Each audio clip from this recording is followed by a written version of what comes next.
Patrick, we would... and you're not even Middle Eastern or from Texas. You know, you're Italian doing this. I had probably 300 gas stations. We had branded and unbranded stations. And what we would do is, let's say it was a mobile station, I'm just picking that out, because we dealt with all of them. And we go to a station and say, how much are you paying for a gallon of gas? They say, oh, I'm paying $1. Now, how would you like to pay 95 cents? Now, 5 cents is a big saving for them. I said, great. I said, I'll tell you what you do. How many loads a week are you getting from mobile? Oh, we're getting 6. All right, buy 3 from them, buy 3 from us. We'll deliver in the middle of the night, we'll save you that.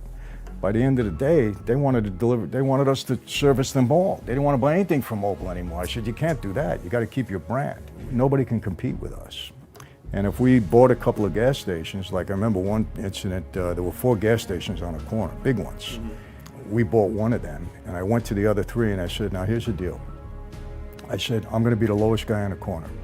I said, if you sell for 95, I'm going to sell for 92.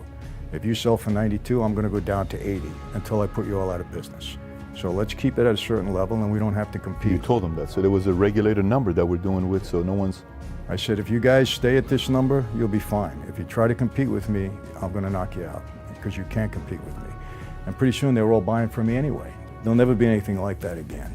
I don't know if I read this or I saw you talk about it, where one of the guys you did business with, was this the oil guy who for 8 years tracked everything that you were doing, who was actually the guy that ended up becoming the informant that gave the information out that, you know, stopped the entire operation? Yeah, he was my partner. He's passed away now. We never had an ill word in 7 years that we were together. My kids called him Uncle Larry, his kids called me Uncle Michael. But the whole time I was his meal ticket, because he knew if he ever got in trouble that I was the guy that they would want. So he kept a diary on me. He testified against me in one case, a big case with Rudy Giuliani indicted me, and I was acquitted. So the jury still didn't believe him. You're making all the family's money now. They're all kind of happy about you, but at the same time, you know, you're there as well. What happened when all of a sudden you were growing a little too fast? What kind of threats did you start seeing at that point? Were there some people that were power people saying, wait a minute, I don't like this guy having this much power? Yeah, you know what happened? I had a couple of things against me. Number one, I was a younger guy. And the older guys tend to resent you. You know, you're young, you're doing all this, you're making all this money.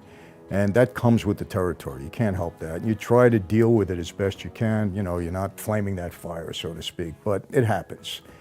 And then, you know, I had teamed up with the Russians.